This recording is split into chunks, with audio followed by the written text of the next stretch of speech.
Dans les Pyrénées, là, côté Espagne. Ouais, si tu veux. Ok. Bah j'arrive alors. Attends, bouge pas. Ok, à toutes, je t'attends.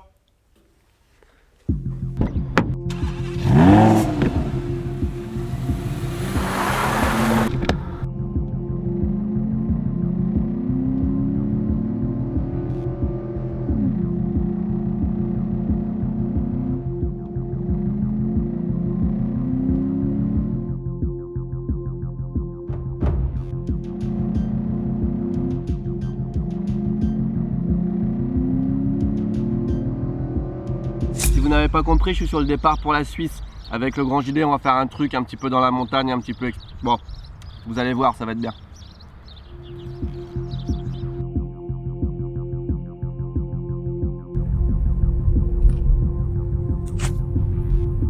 Juste pour info, là je suis à Monaco et je suis en train de rouler sur ce qui est le circuit de Formule 1. Ils sont en train de le mettre en place, c'est dans quelques jours. Il y a les bateaux, je suis vraiment sur la piste. Voilà, je suis venu juste pour faire ça. Ça m'amuse.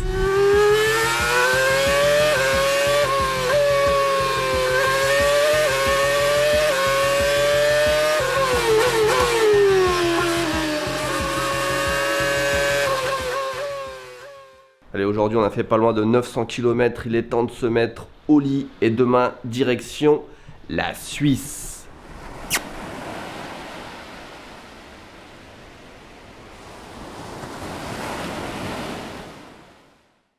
On reprend la route ce matin sous une pluie battante, il est 4h40 et je reprends la pluie sous une route, je reprends la route sous une pluie battante.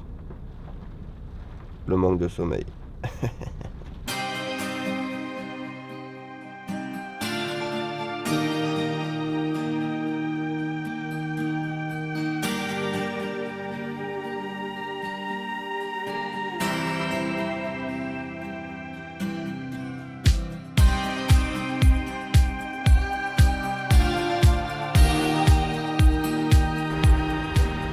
Venise, c'est le mot que vous cherchiez. Je ne suis pas en Suisse, effectivement, je suis en Italie. Je me suis dit c'est trop bête d'être juste à côté de la frontière et de ne pas franchir le pas. Donc j'ai fait un tout petit détour et après je repars directement vers la Suisse.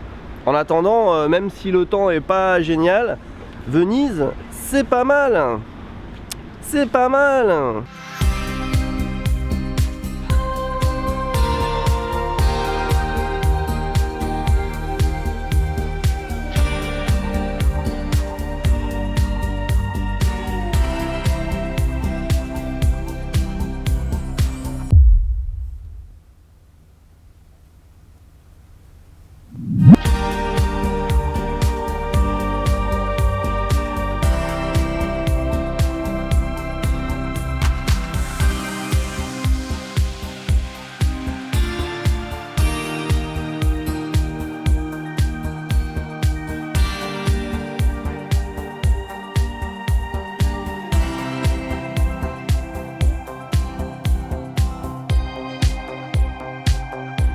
Ouais, ça va bien. Non, j'ai fait un petit détour en fait. Ouais, c'est bon, tu m'en veux pas trop? J'arrive dans pas longtemps. Ok, à tout de suite. Putain, mais qu'est-ce qu'il fout?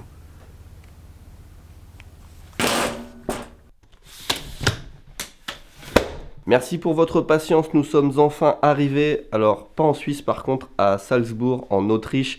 J'ai encore fait un petit détour, j'ai pas pu m'empêcher. C'est tellement pratique de passer d'un pays. Vous vous rendez pas compte, là je m'adresse à vous les Européens, comme c'est facile, comme c'est pratique de voyager d'un pays à l'autre en voiture, il n'y a pas besoin de passeport, il n'y a pas besoin de visa, il n'y a pas besoin de changer son permis de conduire, il n'y a pas besoin de passer de frontières, il n'y a pas besoin de changer d'argent.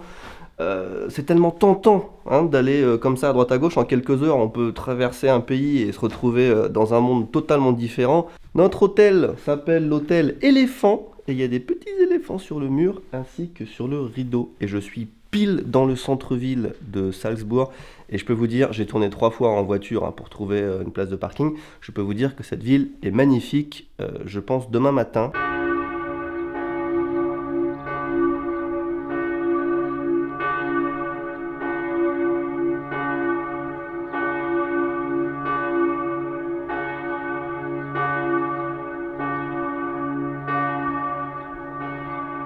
En haut de chaque bâtiment apparemment est inscrit l'année de sa construction. 1405 pour celui-là, 1418 pour celui-là.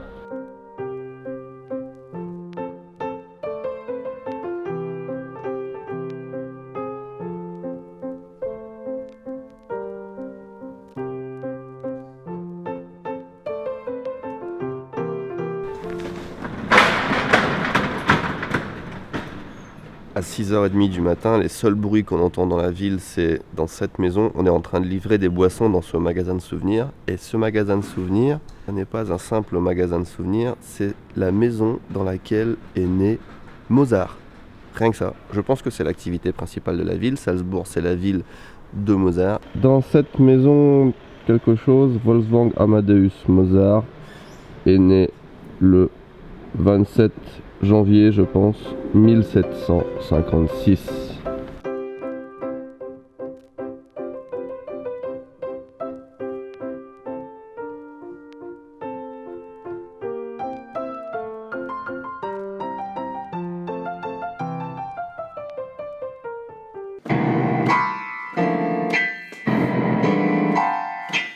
Ok, je prends quelques forces à base de charcuterie, fromage et œufs. Et je prends la route, et cette fois direction vraiment la Suisse, sans aucun détour. J'habite au Japon et moi en Suisse. Viens, on fait un truc ensemble, c'est trop bien. Bon, là je suis au Liechtenstein. Ça, c'est un micro détour. Ça me rallonge de 30-45 minutes, pas plus. C'est histoire de me dégourdir un petit peu les jambes. C'est petit et c'est tout entouré de montagnes enneigées.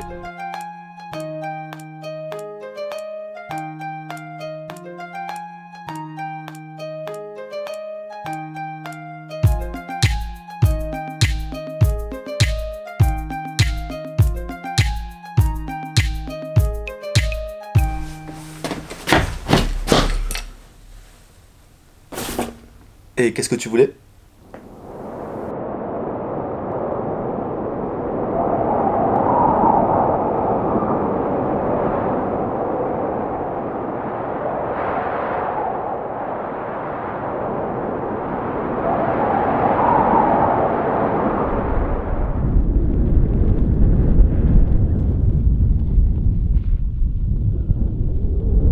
Tu vois, l'idée c'était de venir à 3000 mètres et puis vraiment pouvoir observer le panorama, tu vois, on a tous les Alpes suisses.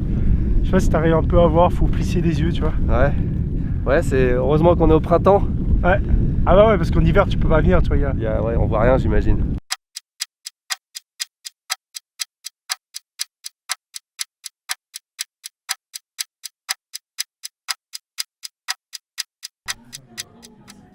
Professionnel.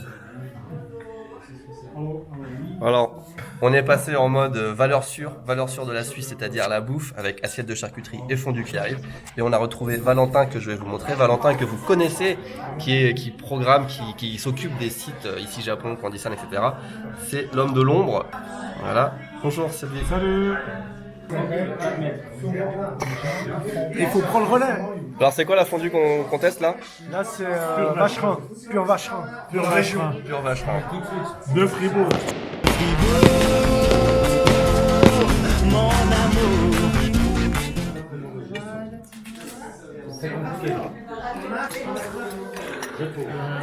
Merci. C'est excessivement bon. Ah, explique-nous ce que c'est. Alors vas-y Valentin, C'est le funiculaire Fribourg. qui a la particularité de... fonctionner avec les eaux usées. L'information c'est que si vous faites caca à Fribourg, vous participez à véhiculer le funiculaire qui se trouve ici. Mais c'est écologique, hein. C'est bien. Moi je trouve ça... ça fait des années que c'est comme ça. Hein. Donc Ouais. Fribourg, pionnier de l'écologie. Hein. On en apprend tous les jours. Moi un funiculaire qui fonctionne au caca, je veux dire, c'est...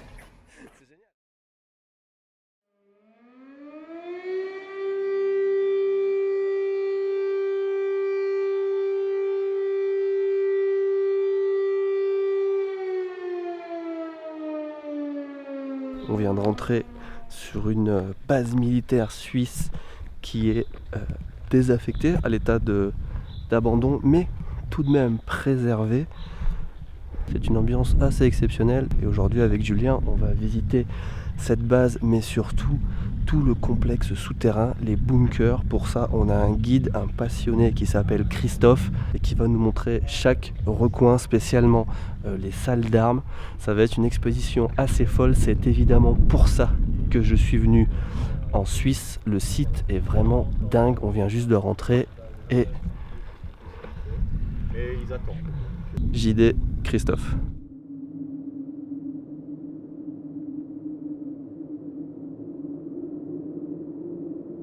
Encore une fois, bah voilà, il y a de la pierre devant nous, sauf que c'est pas de la pierre. Et là tu peux voir, tu vois, en fait c'est du treillis avec une sorte de placo, du béton ou du plâtre. Et c'est bluffant. En fait c'est un décor de cinéma le truc. C'est le décor de la Redbox. Voilà. Moi je dirais que c'est même mieux là. On est vraiment sur une finition très réalistique quand même. Et il y a une porte camouflée. Suivez-moi. On rentre dans la montagne.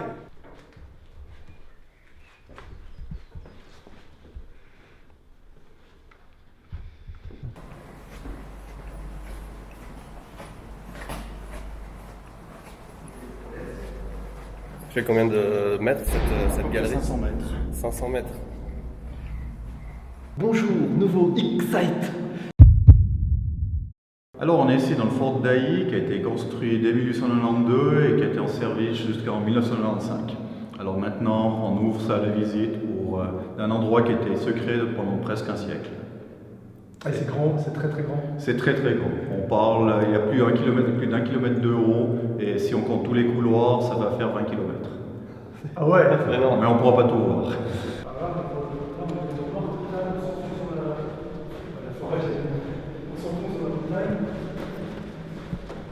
D'abord on est ici mais je vais trouver un peu de lumière. Voilà. Ok. Je m'attendais pas à ce qu'il y ait une partie de la visite qui se passe dans le noir total. Il y a de l'électricité dans le bâtiment et pas partout. Ah, ça y est, on arrive à la civilisation.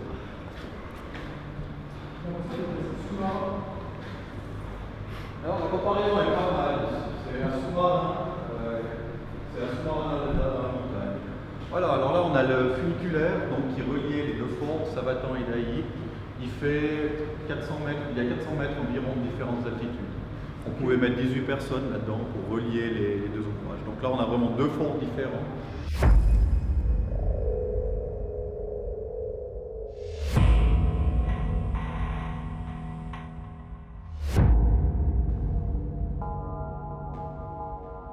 Ça fait quelques minutes qu'on marche sous terre. Ça apparaît, c'est des couloirs vraiment interminables.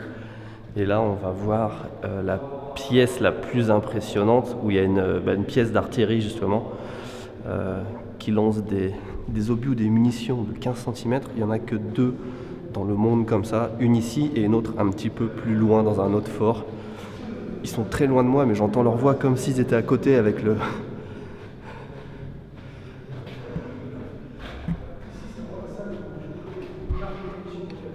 Jusqu'en 1995, la partie qui était ici était complètement secrète. Alors je ne peux pas vous certifier qu'on allait vous descendre, mais ici, beaucoup de gens ne pouvaient pas rentrer.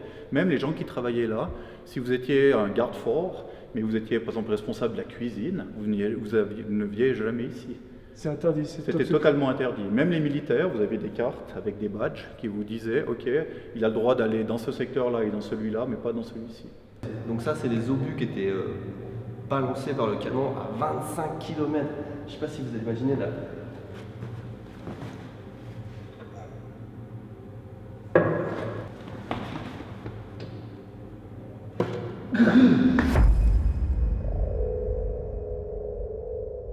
Je me trouve au-dessus du canon de 15 cm. On ne voit pas le canon à proprement parler, mais la machinerie qui est juste en bas là, c'est l'équivalent, je pense, du barillet d'un pistolet dans lequel on met les balles. Donc c'est là-dedans qu'on mettait les grosses munitions. Elles étaient charriées comme ça par un tapis. Il fallait 24 personnes pour opérer ce canon.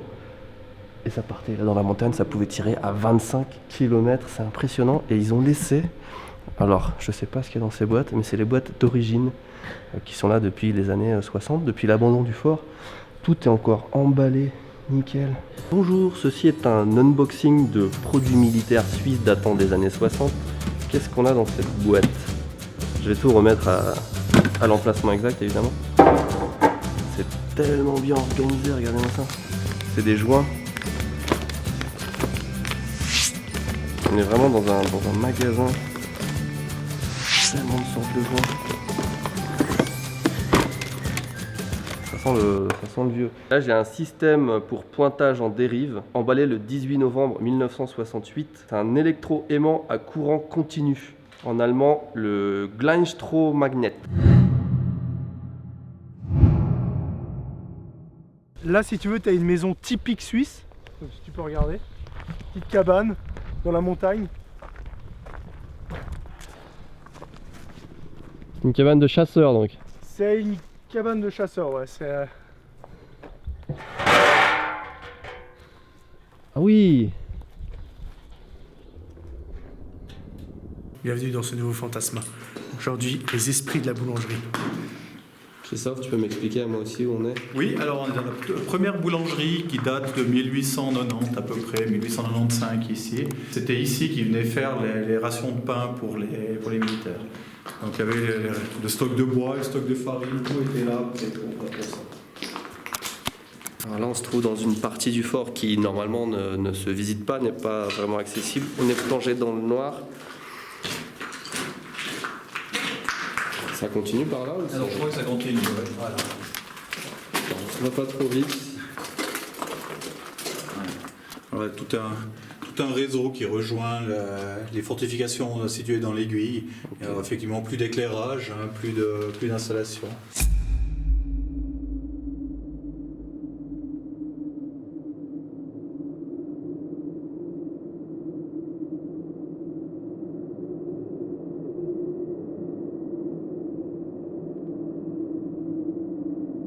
Ça, c'est une spécialité, c'est très répandu dans l'armée suisse. Qu'est-ce que c'est, Christophe? C'est la schnouf, c'est du tabac prisé tout simplement. Alors la tradition, c'est on va faire le contact avec mon vis-à-vis. Donc là, on va faire une petite prière. Alors est-ce qu'il y a quelque chose de symbolique que tu veux dire? À haute voix? Voilà, comme un toast par exemple. Un toast? Eh ben écoute, à la Suisse, hein, moi pour la Suisse, pour la patrie. Prise, et alors là, hop, une et deux. Je vais mourir, moi même la cigarette, je supporte pas. Un grand coup. Voilà. Ouais, c'est la Marlboro menthol.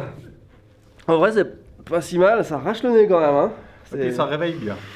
C'est comme je pense que tu auras plein de nouvelles idées dans un petit moment. Ah, ça quand même, hein. T'es content d'être venu en Suisse, c'est vrai? C'est très bien, c'est une expérience, j'aurais jamais pensé faire ça de ma vie. Tu sais, parler devant une caméra avec le nez qui brûle comme ça, c'est une sensation tellement unique. Alors, question, monsieur le professeur. J'ai entendu que tous les ponts, les routes, enfin tout ce qui menait en Suisse, les tunnels, tout ça a été piégé, oui. Et qu'on pouvait faire péter ça à tout moment pour empêcher n'importe qui d'envahir la Suisse. Effectivement, jusqu'à il y a peut-être une dizaine d'années, même moins, chaque pont, chaque tunnel était miné. Ou au moins, il y avait des niches qui étaient préparées. La plupart avaient déjà les explosifs qui étaient intégrés dedans, bétonnés. L'armée suisse ne répond plus aux mêmes menaces, on a dit on peut réduire l'état de préparation de ce côté-là. Donc c'était des gros travaux pendant plusieurs années, d'aller enlever dans les ponts, dans les tunnels, sur les routes, il y avait des routes, les pistes des aéroports étaient minées. Donc, tout à l'heure on en parlait, mais tous les Suisses qui ont fait l'armée ont un fusil chez eux. Oui. Et encore maintenant. Encore maintenant, oui. Le Suisse non seulement a son fusil, mais il a aussi son équipement, une partie de son équipement.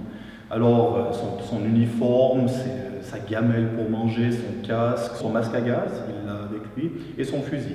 Depuis quelques années, depuis 2011, sauf erreur, on n'a plus de cartouches, on n'a plus de munitions. J'aimerais juste dire que l'armée suisse est très sympa de nous laisser quand même rentrer. Et est-ce que tu sais que l'armée suisse a prêté des chars d'assaut à Julien pour qu'il puisse s'épiler avec? T'as entendu ça? S'épiler, carrément. C'est une vraie histoire, c'est une vraie anecdote.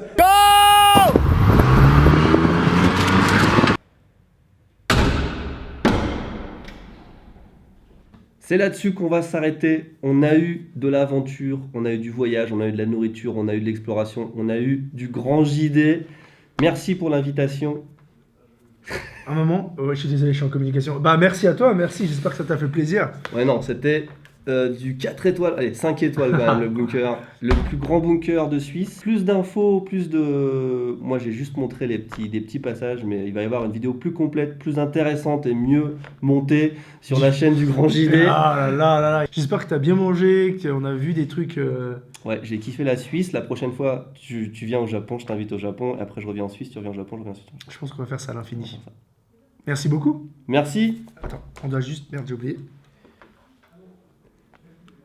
Ok. Faut aller... Ouais. C'est nul.